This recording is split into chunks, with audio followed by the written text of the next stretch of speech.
हे आहे Marathwada news network आणि आपण पाहत आहात मराठवाडा न्यूज। देशात निवडणुकीचे वारे वाहू लागले आहेत।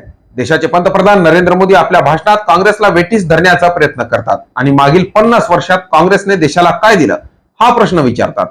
मोदींना चोख उत्तर देत प्रियंका गांधी म्हणाल्या की या देशाला आमचे आजी स्वर्गीय इंदिरा गांधी आणि माझे वडील स्वर्गीय राजीव गांधी यांनी जीव देत देशावर शहीद झाले। आम्हालाही मारून टाका तरी पण आम्ही देशावर प्रेम करत राहू असे म्हणत ते व्यासपीठावर भावुक झाल्या। एक भावना होगी देशभक्ति की, नौटंकी की नहीं जो आपके सामने ये लोग दिखाते हैं, नौटंकी की नहीं, असली देशभक्ति की भावना। मैं ज्यादा इन चीजों के बारे में बात नहीं करती, लेकिन मैं आपको बता सकती हूं कि 19 साल की उम्र में जब मैं अपने शहीद पिताजी के टुकड़े घर लाई तो मैं नाराज थी इस देश से, मैं नाराज थी। मेरे दिल में यह भावना थी, मैंने अपने पिता को भेजा, तुम्हारा काम था सुरक्षित रखना। मैंने अपने पिता को हिफाजत से तुम्हारे पास भेजा और तुमने ये टुकड़े लौटा दिए मुझे, और वो टुकड़े इस झंडे में लपेटे हुए थे, देश के झंडे में। मैं नाराज थी। मैं समझती हूं शहादत की का क्या मतलब है। जैसे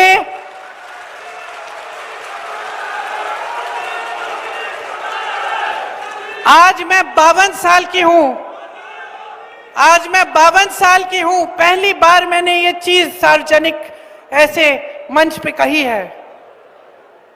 लेकिन वो जो नाराजगी थी मेरी, आस्ते आस्ते मैं समझी कि उस तरह की जो नाराजगी होती है वो सिर्फ उससे होती है जिससे प्रेम करते हैं हम।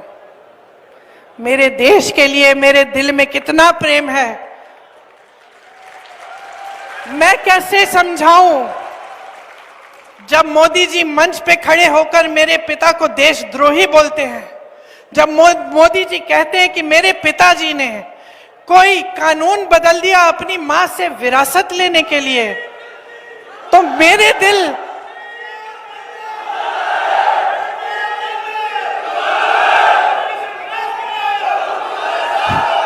तो मोदी जी इस बात को समझ नहीं पाएंगे कि मेरे पिताजी को विरासत में धन दौलत नहीं मिली, मेरे पिताजी को विरासत में शहादत की भावना मिली। आप समझ सकते हैं, आप समझ सकते हैं। इस देश के किसान हो, इस देश की मिट्टी आपने सींची है अपने पसीने से, अपने इतने बेटे भेजे हैं सरहद पे। जब आपके बेटे शहीद होते हैं इस देश के लिए तो मैं जानती हूं कि आपके दिल में क्या भावना है, क्योंकि वही भावना मेरे दिल में है। जो पुलवामा के शहीद हैं, जब वो हुआ, पुलवामा का हुआ, उनमें से कुछ परिवार यूपी के थे। उस समय मैं यूपी में थी, मैं गई उनके घर, और ज्यादातर परिवारों में पता है क्या बताया उन्होंने मुझे। जो बच्चे बचे थे उन्होंने कहा दीदी हमको भी सेना में भर्ती होना है। एक लड़की थी, उसका भाई एयरफोर्स में था, उसने कहा दीदी मैं पायलट बनूंगी, मैं एयरफोर्स में भर्ती होंगी। यही है शहादत की भावना। ये भावना मोदी जी नहीं समझ सकते। जो मोदी जी इंदिरा गांधी जैसी एक शहीद के बारे में उल्टी सीधी बातें करते हैं, जो मोदी जी इस भावना को देख के सिर्फ परिवारवाद देखते हैं लेकिन देशभक्ति नहीं देखते, देश की सेवा नहीं देखते, वो इस भावना को नहीं समझ सकते। मैं आपको ये कहने आई हूं, मैं आपको ये कहने आई हूं कि हमें देशद्रोही कहें, हमें घर से निकाल दें, मेरे भाई को संसद से निकाल दिया, हम पे केस डाले। मेरे भाई पे इतने केस डाल दिए कि कभी इधर कभी उधर, कभी गुजरात में कभी बिहार में वो जाता है कचहरी, जाएगा, कुछ भी कर ले, मार डाले, लेकिन ये भावना हमारे दिल से कोई नहीं निकाल सकता। और क्योंकि हमारे दिल में ये भावना है, इसीलिए आज आपके सामने खड़े होकर मैं आपसे एक आग्रह करने आई हूं। मैं आपसे वोट मांगने नहीं आई हूं, मैं आपसे आग्रह करने आई हूं कि देश की जनता हो, देश की जनता हो, सर्वोपरि हो, जागरूक हो जाओ।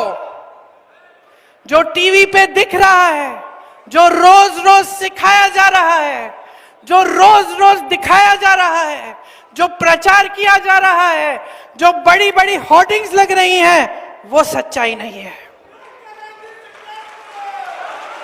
तुम्हारा जीवन सच्चाई है। तुम जो लाल शर्ट पहन के वहां बैठे हो, तुम्हारा जीवन सच्चाई है। जो तुम पीली शर्ट पहन के वहां बैठे हो, मेरी बहन जो नीली साड़ी पहनी है, तुम्हारा जीवन सच्चाई है।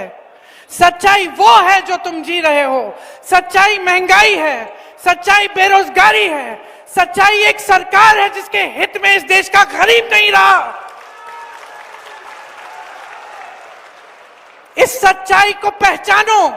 ये देश किस दिशा में जा रहा है, इस देश के नेता कितने निकम्मे बन गए हैं कि जब आपके सामने आते हैं 10 सालों के राज के बाद आपको एक चीज नहीं गिनाते जो इन्होंने आपके लिए की। आपको सिर्फ धर्म की बात बताते हैं, वो बात जिससे आपके जज्बात उभरे, जिससे आपको लगे कि मेरे धर्म पे कुछ आंच आने वाली है, जिससे आपको लगे कि कोई मेरे धर्म के साथ खिलवाड़ कर रहा है। क्यों करते हैं? क्योंकि उसके जरिए आपका वोट लेते हैं और सत्ता में रहते हैं। पहचानिए इनको, इनकी सच्चाई को पहचानिए। हम सब धार्मिक हैं। इस देश में कोई ऐसा नहीं है जो धार्मिक नहीं है। इंदिरा जी ने मुझे सिखाया पूजा करना। पूजा का कमरा था उनके कमरे के पास, रोज सुबह बैठती थी। इंदिरा जी ने सिखाया। राजीव जी के साथ में मंदिर जाती थी। मेरी माँ जो यहाँ आई विदेश से, यहाँ की परंपराएं सीखी, उन्होंने मुझे सिखाया धर्म क्या होता है, हिंदू धर्म क्या है। हिंदू धर्म सत्य है। ये देश, इस देश का आधार सत्यमेव जयते है। हम जान देते हैं, हम सरहद पे जाते हैं तो सत्यमेव जयते नाम मुंह में लेकर, हम ये लफ्ज मुंह में लेकर जाते हैं, दिल में लेकर जाते हैं। और ये लोग आपके साथ खिलवाड़ कर रहे हैं। जब जब चुनाव आता है इनकी बातें सुनिए। कभी कहते हैं कि कांग्रेस पार्टी आपका मंगलसूत्र चुराने वाली है, कभी कहते हैं कि एक्सरे लेकर, एक्सरे मशीन, मोदी जी कह रहे हैं, देश के प्रधानमंत्री। मुझे तो यकीन ही नहीं हुआ, मैंने टीवी यूं घुमाया कि हो सकता है कुछ गलती है। आपको कहते हैं कि एक्सरे मशीन लेके कांग्रेस पार्टी आपके घरों में घुस के आपके मंगलसूत्र, आपका सोना, आपकी संपत्ति ले जाएंगे। ऐसी फिजूल की बात आपने सुनी है? 55 सालों के लिए कांग्रेस पार्टी की सरकार चली इस देश में। कभी किसी ने आपके मंगलसूत्र चोरी किए? कभी किसी ने आपके घर में घुस के आपका सोना चोरी किया? इंदिरा जी ने अपना सोना दिया देश के लिए जब जंग थी। मेरी मां का मंगलसूत्र इस देश को कुर्बान है। कोई कांग्रेस पार्टी आपका कुछ छीनने वाली नहीं है। इंदिरा जी ने पट्टे दिलवाए गरीबों को। इन्होंने ये सिलसिला बंद किया पट्टे दिलवाने का। जमीन छीन के बड़े बड़े खरबपतियों को दी। अभी मैं छत्तीसगढ़ के कोरबा से आई हूं, वहां कोयले का खदान था, जमीन थी गरीबों की, जमीन भी ली, खदान भी लिया, दे दिया खरबपति मित्रों को। आज रोजगार नहीं मिल रहा है वहां पे लोगों को। और ये कहते हैं कि हम आके आपकी चोरी करेंगे। समझ लीजिए कि क्या हो रहा है देश में। आज तो उन्होंने इससे भी बड़ी बात कह दी। सुनिए, ये देश के प्रधानमंत्री हैं, उनके पद की गरिमा है, एक गंभीरता है। उस पद पे ऐसे ऐसे महापुरुष बैठे हैं जो शहीद हुए देश के लिए, जो आपके सामने आकर इधर उधर की उल्टी सीधी बातें नहीं करते थे। और ये प्रधानमंत्री जी नरेंद्र मोदी जी आज इस देश की जनता के सामने आकर कहते हैं, आज ही की बात है, कि सावधान रहो, अगर तुम्हारे पास 2 भैंस हैं तो कांग्रेस पार्टी आके एक भैंस चुरा देगी। बताओ।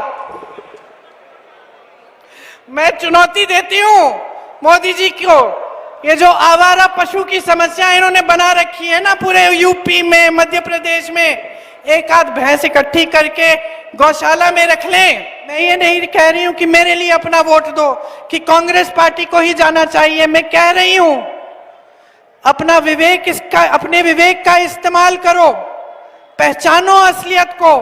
और ये जो वोट है ना, ये अपने अधिकारों को मजबूत करने के लिए, अपने पैरों पे खड़े होने के लिए, अपने भविष्य को मजबूत बनाने के लिए, इस देश के भविष्य को बुलंद बनाने के लिए डालो, इस देश के संविधान को बचाने के लिए डालो, इस देश के अधिकार, आपके आरक्षण को बचाने के लिए डालो। ये आपका वोट बहुत कीमती है, इसको हल्के में मत लेना, इसको हल्के में मत लेना। कुछ भी करिए, लेकिन पोलिंग के दिन जब आप पोलिंग पे जाएंगे, 2 मिनट के लिए, या 2 मिनट नहीं, 2 सेकंड के लिए जरा चुपचाप आप खड़े होकर सोचिए कि मेरा वोट किसको जा रहा है। मेरे वोट से क्या मेरे गांव में विकास आएगा? मेरे वोट से क्या मेरे बच्चों को रोजगार मिलेगा? मेरे वोट से क्या ऐसी स्कीमें आएंगी जिससे मेरा फायदा होगा? कांग्रेस की बहुत सारी स्कीमें हैं। मैंने आपको कहा कि 30 लाख जो रोजगार है उनको भरने की स्कीम है, बहनों को 1 लाख रुपए सालाना देने की स्कीम है, लेकिन ऐसी बहुत सारी स्कीम है। और हम इसको गारंटी बोल रहे हैं। गारंटी इसलिए बोल रहे हैं क्योंकि हमने करके दिखाया है बहनों और भाइयों। कर्नाटका में आज महिलाओं को मिल रहे हैं हर महीने पैसे, बस यात्रा मुफ्त में कर रही हैं महिलाएं। तेलंगाना में आज जितनी भी गारंटी दी थी वो पूरी हो रही हैं। छत्तीसगढ़ में किसानों के कर्ज माफ कराए, क्योंकि हम आपको, आपके हित में काम करते हैं, हम आपकी सेवा करना चाहते हैं। ये मौका दीजिए। मैं जानती हूं कि जब आप अपनी समझदारी से जागरूक होकर पूरे विवेक से अपना वोट डालेंगे तो एक ही उम्मीदवार जीतेगा। यहां ये लो, नीतू सिकरवार, इधर आओ।